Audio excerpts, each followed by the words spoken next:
will this promote respect for the judicial system, for the Mm, law, for the process?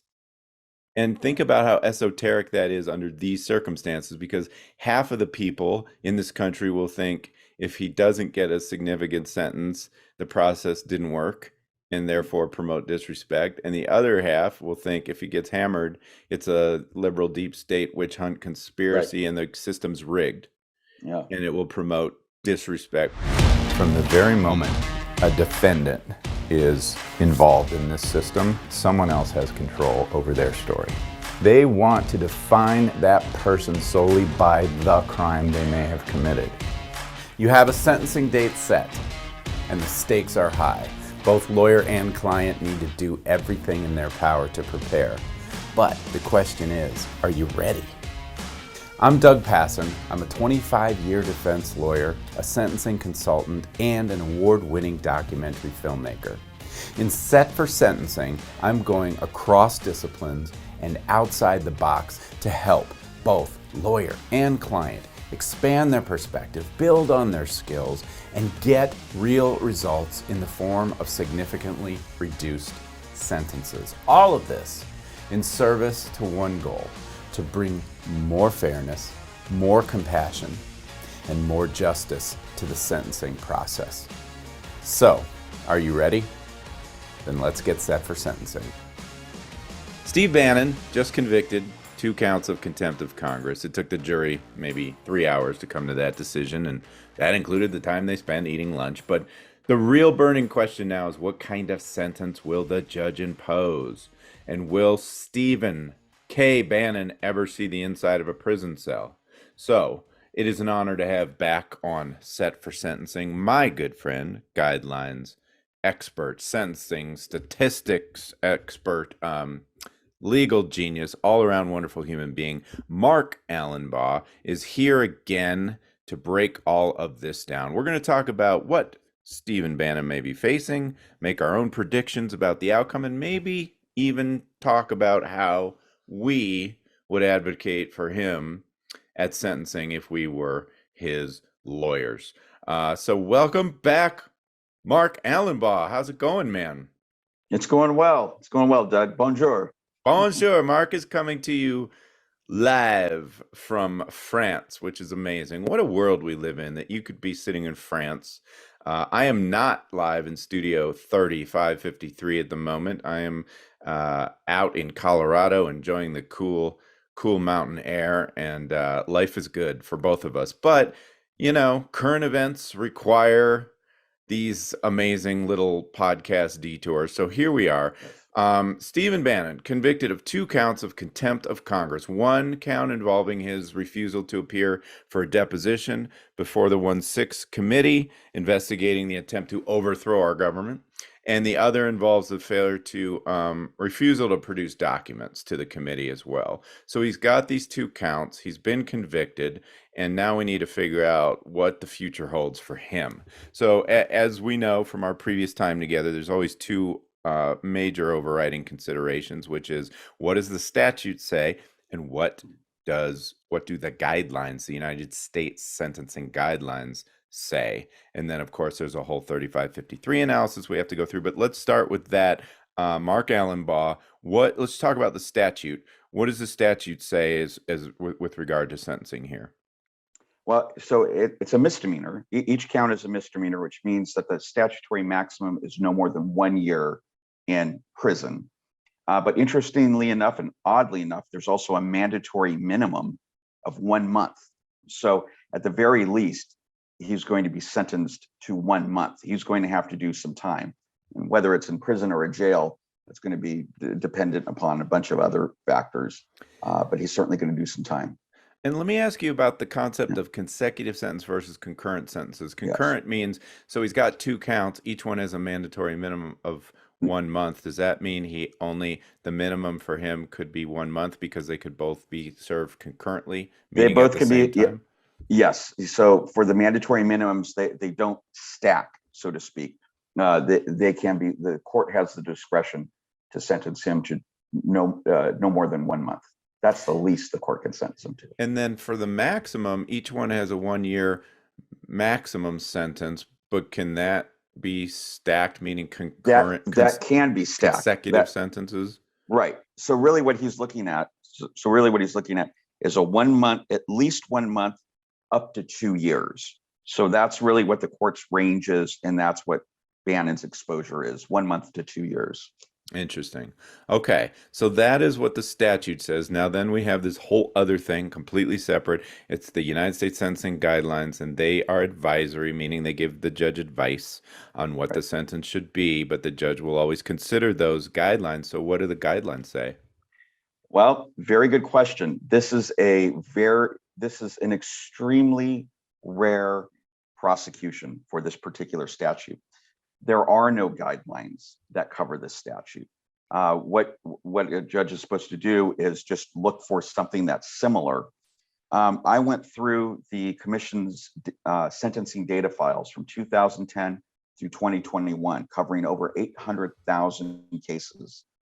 I found exactly one prior case where somebody was criminally convicted for contempt of Congress, like Bannon is looking at. And that individual was Scott Block. He was the former special counsel in the Bush administration, and he was being investigated for some operations that he was performing while special counsel, maybe some self-dealing and stuff like that. And he had ordered some records to be destroyed as a result of the investigation that was ongoing. And he received a 1 month sentence. But that was the only case I could find where anybody had been convicted and sentenced for this. And the judge there just used 2X 5.1, which basically means just go with your gut. There's no guidelines for that. But what else I did is I looked at everybody that was subject to no more than, or that was subject to exactly a 2-year statutory maximum and a 1 month mandatory minimum, just like we were discussing what Bannon was looking at. And there I found 76 individuals. So these are other types of cases, not obviously those that were just convicted of contempt of Congress and contempt of Congress. And there the average sentence was 6.8 months for these 76 individuals, and the median was 3 months. 7 in fact received 24 months. The statutory maximum, but that's really what the lay of the land looks like. There are no guidelines that apply to this. So interesting. And then so those cases you just talk about, they're not contempt of Congress. They're just some other random crime that has the same framework of. Correct. So there are other statutes that are misdemeanors with 30-day mandatory minimum. Yes. Yes. Who knew? Because we so rarely ever see misdemeanors. Well, I guess there's 76 of those out of 800,000 cases. These types of cases are rarely prosecuted. Well, and it's interesting because the last time we got together on the podcast, we were doing seditious conspiracy, and the answer was there's no guideline for that. Right. And so I guess this just tells us we're in some seriously like uncharted waters as a nation, as a people in this country. And maybe the commission's going to have to figure that out because there's probably more coming down the pike. Scott Block. So I didn't know about that case, and I am sorry if I spaced out when you said it. He ordered records destroyed. It was during the. Did you say it was during the last Bush administration or the first Bush administration? The last Bush administration. He was the special counsel. And what was the records? What was the investigation at issue? Do you know? I don't know off the top of my head. Yeah, I didn't dig that deep into it. But. It's just interesting because you don't, the facts matter, and like it's so hard to compare any case to the other. But arguably the 1-6 committee is maybe more consequential than whatever Scott Block was shredding. But who knows? Oh yes. Okay. Yes. So no guidelines. So we're just flying in the wind. All right. So.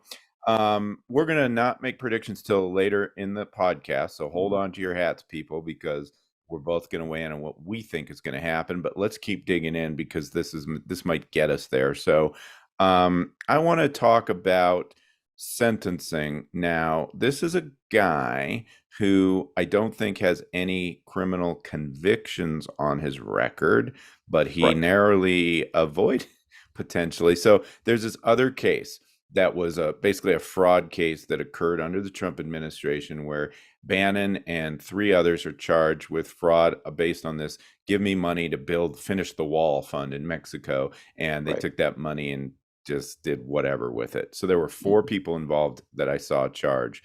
Bannon, Trump pardoned him, so he never got convicted. And by the way, I hope that's not lost on Trump supporters who gave a bunch of money with false promises that something, was going to happen, and you got screwed. So please remember that, because it seems to be a recurring theme with these people. But that's my commentary. Sorry. Trump pardoned. Good for him. The 3 other co-defendants weren't so lucky. So 2 of them pled guilty in April. Right. One is Brian Kolfage. One is Andrew Bottolato. So they admit that they conspired to receive money from the donations, despite telling the public it's all going to go to the wall. So they're pending sentencing. We don't know what they're going to get. The last one, interestingly, went to trial in June, and there was a hung jury. So it was 11 of the 12 jurors were voting to convict this guy, Timothy Shea, of, same fraud with the wall. But there was one holdout who thought that the majority of the jurors were being liberals. They were too. So what I think what Timothy Shea did was sort of gamble on, well, you need a unanimous jury to convict. So if I could just get one that buys into this political witch hunt theory, I'm good to go. And he won that bet this time around. I don't know if he's going to get retried or whatever. I'm kind of going off the path, obviously, but let's bring it back to my question, which is Bannon is never convicted. He's pardoned. Can this alleged offense, and everyone's, I guess presumed innocent, but maybe not with a pardon. But the point is, my question is, can this offense be considered at his sentencing for these charges of contempt of Congress? Yes. As a matter of fact, there is a infrequently referenced section in the guidelines that specifically applies to pardoned conduct.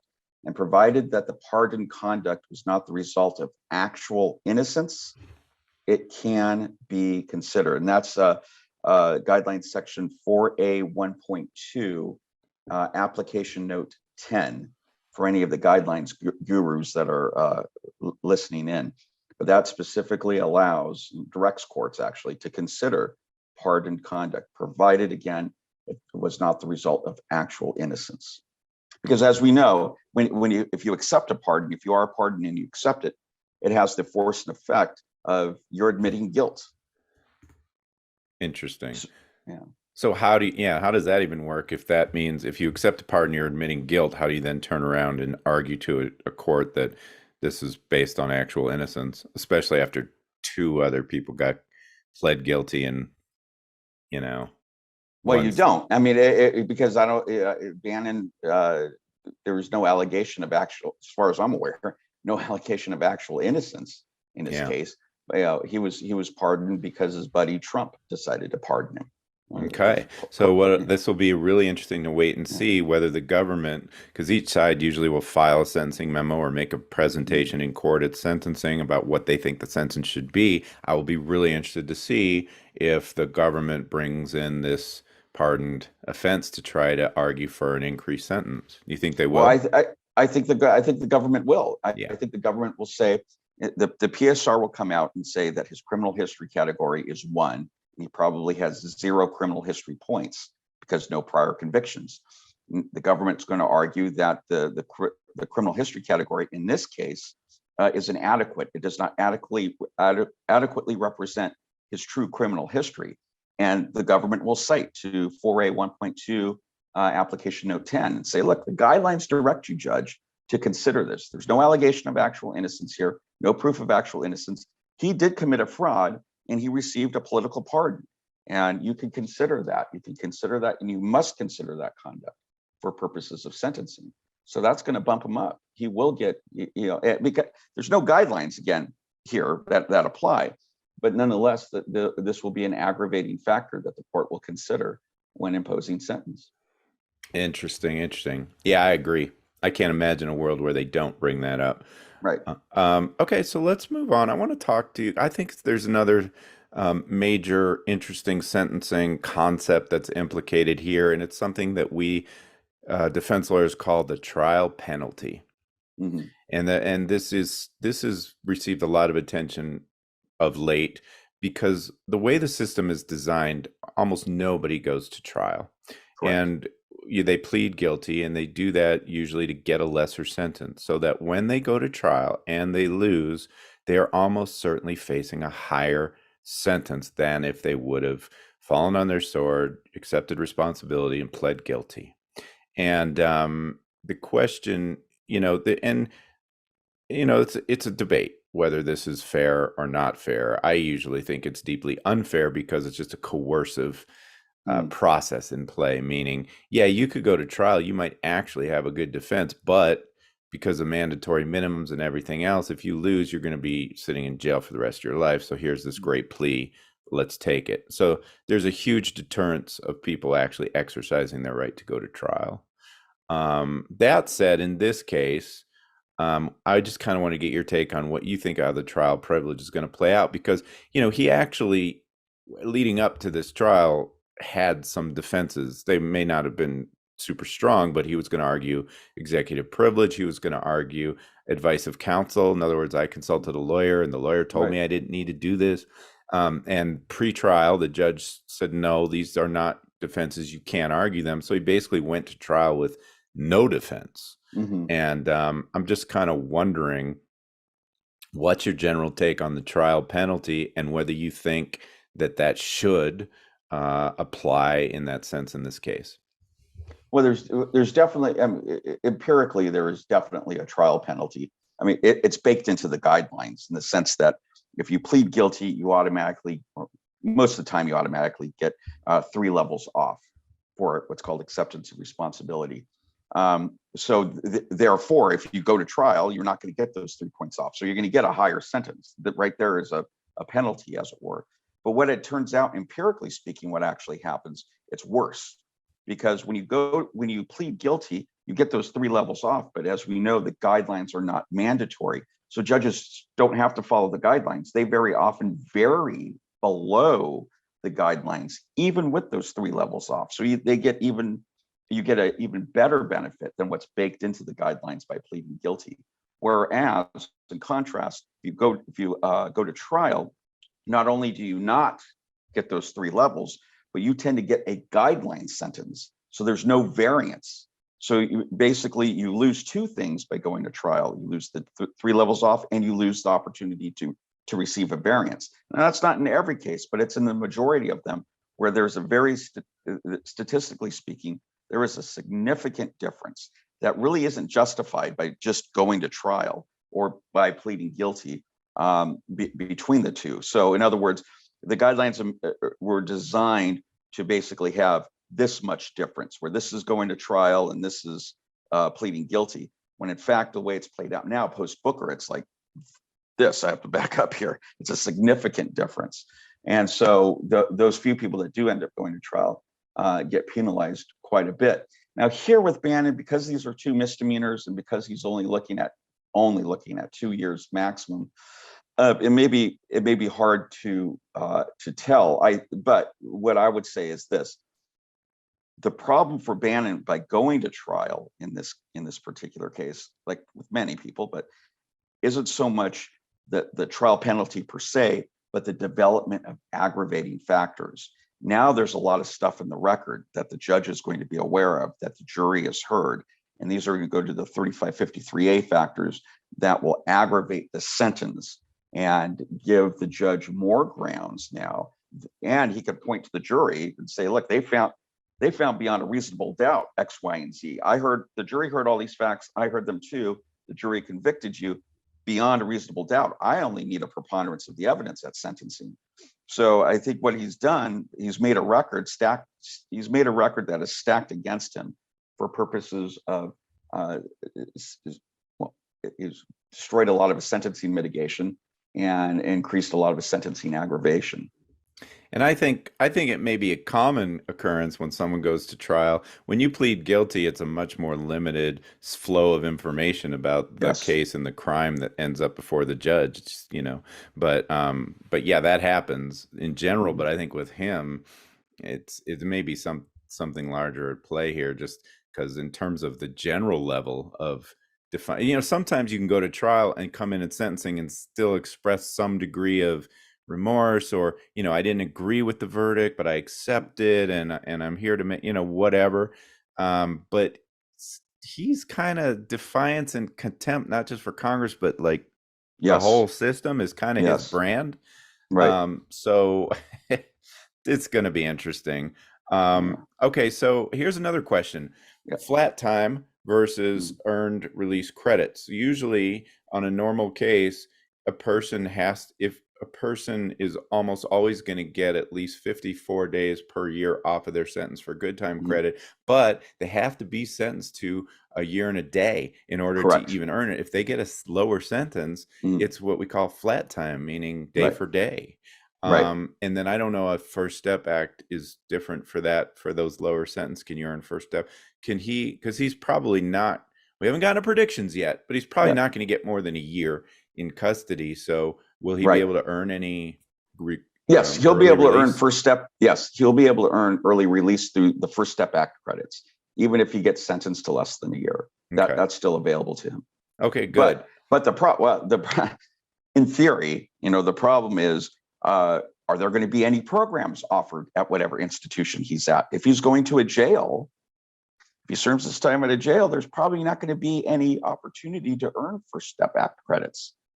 And And for even people who don't know, the First Step Act is a relatively new piece of legislation which allows extra time off your sentence for participating in productive prison programming, right, education classes, trades, vocational, you name it.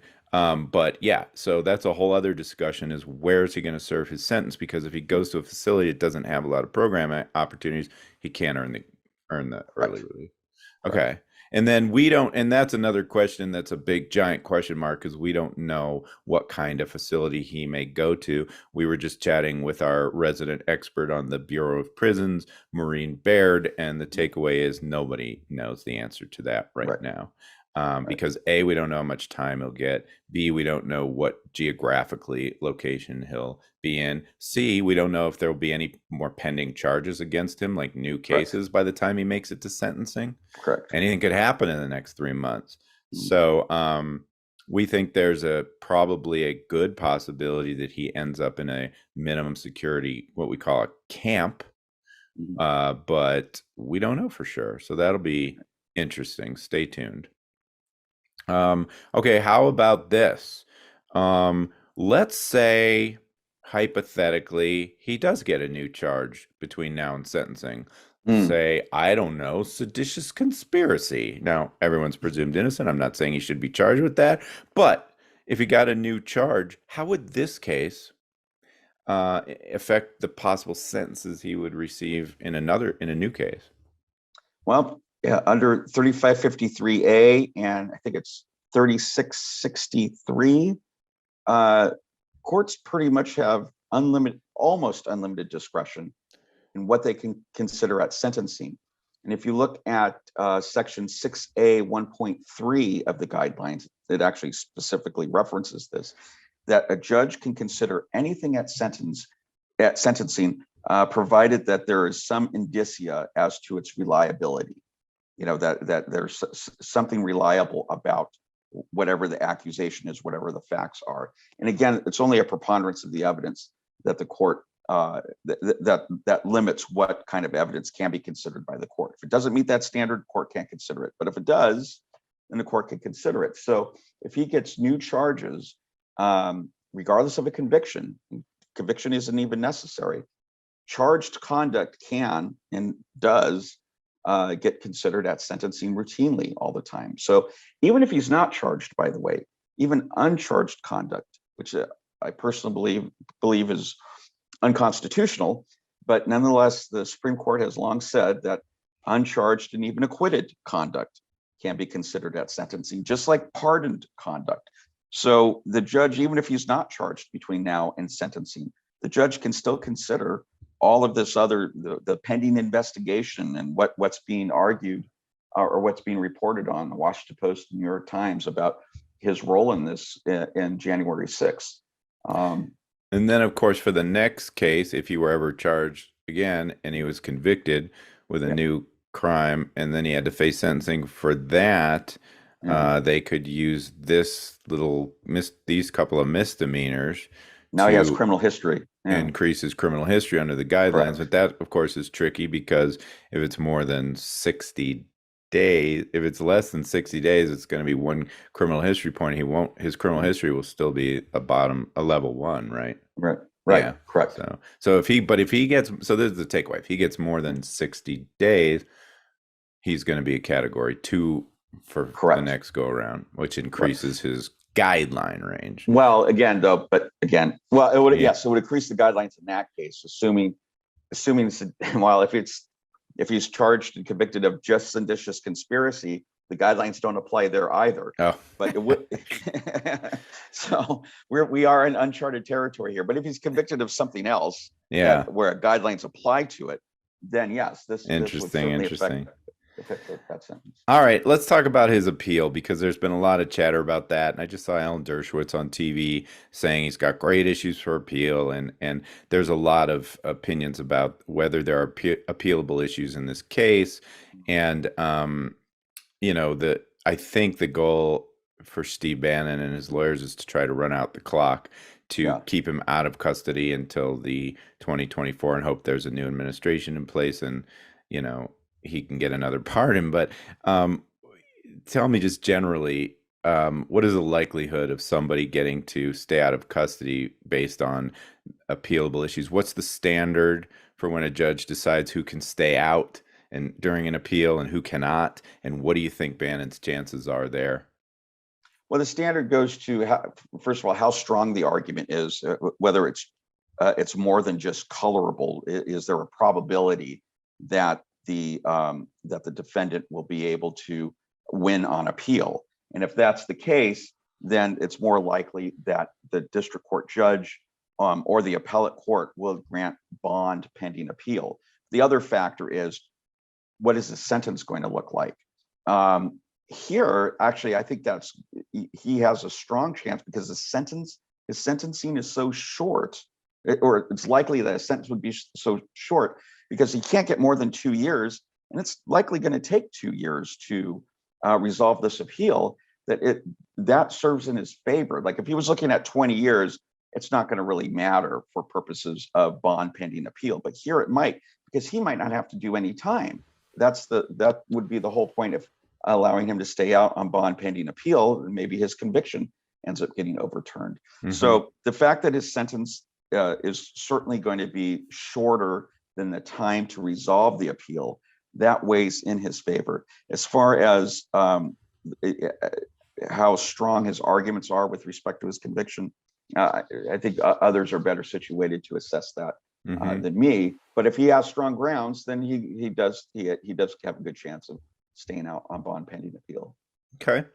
All right. Well, I think we're getting close to predictions, but I thought it was kind of an interesting exercise to think about, if he were our client, because we work together and represent clients in federal cases all the time and in all kinds of cases. And we know what kind of arguments need to be made to mitigate sentencing. Yes. And if he were our client, this would definitely be challenging, but no matter what you think about Stephen K. Bannon, even he deserves a humanistic, empathy-based, comprehensive sentencing mitigation presentation.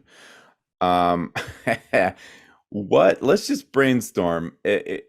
What would we be needing him to do? I'm not sure he would listen to any of the advice, but how would we approach this, knowing that he's got kind of one foot in the ditch based on all his prior conduct and everything else? Well, any ideas? I got a few thoughts. I have a ton. Go ahead. I have a ton. I'm not trying to body shame, but he is not the most healthy looking person. So the first thing I would want to do is have a a medical evaluation of him. What is he suffering from? Is it diabetes? What other stuff is going on with him? And plus his age. I mean, he is quite a bit older than the average federal offender, and so he probably has a lot of health issues.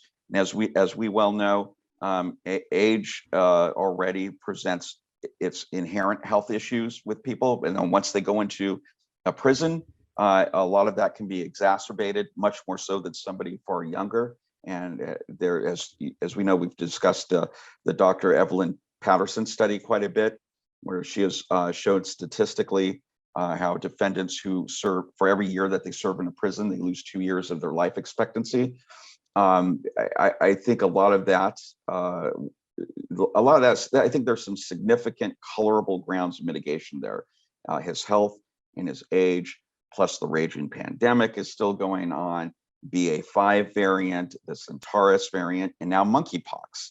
All of that he's going to be well susceptible to, in a prison setting. And it could end up even like a 6-month or a 12-month sentence could be a life sentence for him. And those would be the strongest arguments that I could think of just right off the bat for mitigation. I was plus his service. I mean, he served in the military. Oh, yeah, I don't think I knew that. That's important. That's Yeah. very important.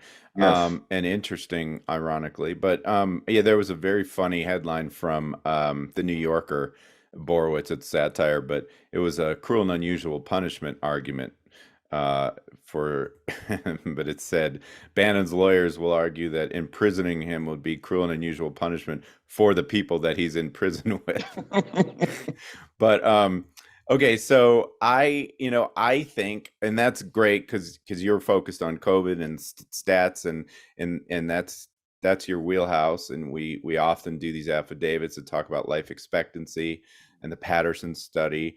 I just think, in terms of kind of mitigating the damage that he's done, ideally, he said before trial he would go ahead and appear before the commission. He wanted to do it under his terms. So I would say, Stephen, I think it's time you go back to the committee before sentencing and say, I will appear under your terms, not mine.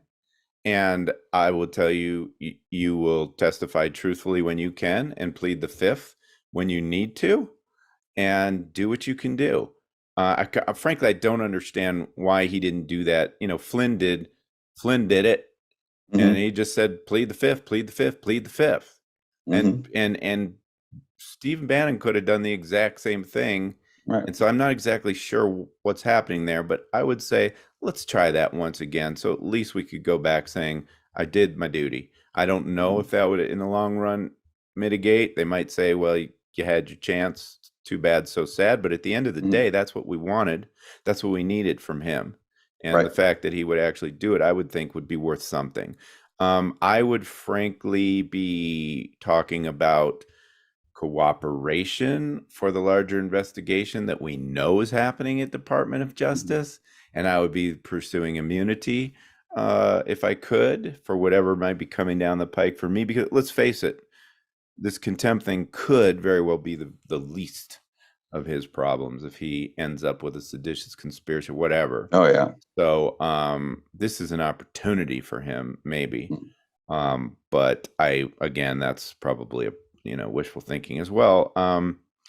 And maybe from a Department of Justice perspective, the goal is to get him inside of a jail cell, to give him that experience, to see how long he might like to live there and motivate him to be more cooperative in these proceedings. But, he's that, we'll have to see. Okay. So, the goal of sentencing, I think, is to judge the person, not just the crime. And, besides military that you raised, I would hope that the defense could point to other redeeming qualities of this person, of this human being throughout his life. And I don't know what else, if anything, he's done that's actually been of value to other people, be it service, social community work, charity work. I don't know. But hopefully we'll hear about some of it. That brings us to predictions. What do you think is going to happen at the end of the day? 6 months. I, 6 months. 6 months. I base that off of statistics. I'm not sure if the court, which the court can, and encourage judges to do this, the court can contact the sentencing commission. The sentencing commission could do for a judge what I do for others, just analyze the data. And if the commission analyzes the data the way I did, it's about 6 months. I think a court would be easily justified with a 6-month sentence. But with that said, it would not shock me if he received 2 years either. But my gut is telling me 6 months for something like this, because it's so the other thing is because it's so rarely prosecuted. There's almost no precedent for sentencing. Right. And I think in order for us to do, if we were going to do a thorough comparison, because, sentencing parity is important for judges. They want to treat similarly situated defendants equally or similarly. But in your earlier analysis, all those other counts, we really don't know why those people are getting 6 months. We don't know how serious those. There's only one that's apples to apples in the sense of contempt of Congress. Correct. And that guy got 30 days. That guy got 1 month. Yeah, 1 month. So or 30 days. Yeah. Or 30 days. And so you're predicting a sentence six times is correct. Okay. Correct. So and I think that kind of it's so interesting, because I think at the end of the day, the real philosophical debate here is the purpose of punishment. Right. Like, what are we trying to accomplish? Let the punishment fit the crime or the punishment fit the person? It's really interesting, because that's a lot more time in the grand scheme of things. Yeah, it is. So it is a lot more time. But yeah, I think here, what the court's going to be really focused on isn't so much deterrence, because there's not many people that willfully ignore subpoenas generally, especially those from Congress. So it's not a problem. It's going to be, I think this case is going to center around punishment and sending this symbolic message to the public that contempt of Congress is very serious, and this defendant willfully waved his nose at Congress. He brought this on himself knowingly, and he kind of wanted this. So fine, here it is. We're going to give you 6 months. And but again, I would be surprised at 2 years. I really wouldn't be surprised at 2 years. Yeah, I didn't give my prediction, which I think is a year, or maybe a year and a day, just so he gets 2 months off of that, so it ends up being 8 months in prison. But you talk about deterrence, which is always an issue at sentencing, and I'm fascinated by it, because it's really general deterrence and specific. General is, what is the message we have to send to the public to deter the next person down the line from committing this crime or thinking twice. And I think I do think that in this case, a judge maybe think it very important to send a message, for the simple fact that there are other people pending, ignoring subpoenas from this very committee. And to say, okay, well, now we've seen someone get convicted and hammered. I think maybe I'm going to rethink my, Mark Meadows and that kind of stuff. But then there's this idea of general deterrence too. I mean, specific deterrence, which is him. Yeah. Will locking him up deter him from committing future crimes? And not if he has a pardon in the back of his head, thinking that he might get one day. Right. And this is the guy who, even after conviction, is calling for an army to dismantle the government brick by brick. And that is almost a verbatim quote from him. Yes. So in terms of him learning any kind of lessons from this, I doubt it. And in fact, this may be fuel for the fire, and he may be a martyr, for these that may actually strengthen his standing among his already sort of radicalized base. So I don't know how deterrence plays out, general or specific, in this case. And I think that's a really fascinating question. And I cannot wait to hear what the government says about it, what the defense says, and most importantly, what the judge says. And then, the other thing is, the one of the sentencing factors under 3553 that the judge must consider is will this promote respect for the judicial system, for the law, for the process? And think about how esoteric that is under these circumstances, because half of the people in this country will think if he doesn't get a significant sentence, the process didn't work and therefore promote disrespect. And the other half will think if he gets hammered, it's a liberal deep state witch hunt conspiracy and the system's rigged. Yeah. And it will promote disrespect, further disrespect among that set who already think, the courts are rigged. So there's just no way to win in this situation, in my opinion. Yeah. It's going to be interesting. It is going to be very interesting. It is going to be very interesting. Yep. Especially what background information that the government really pushes. I mean, I'm really interested to see, for example, the pardon conduct. Are they going to bring all of that in? Are they going to start talking also about all this uncharged conduct? Or maybe he's charged by them for this seditious conspiracy stuff. That's going to be very interesting to see how that plays out.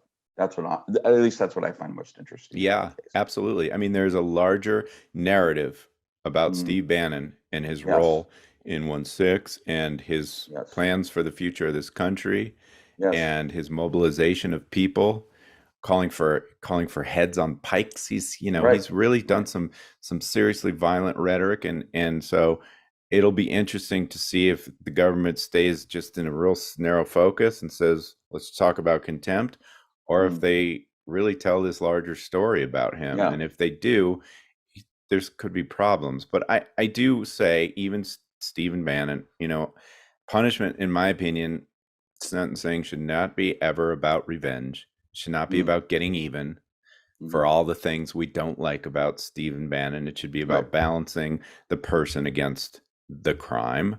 And that said, his lawyers have a lot of work to do to, balance out seemingly all this gleeful contempt he's shown, not just for the 1-6 committee, but for the whole big ball of wax. So anyway, to his lawyers, good luck with that.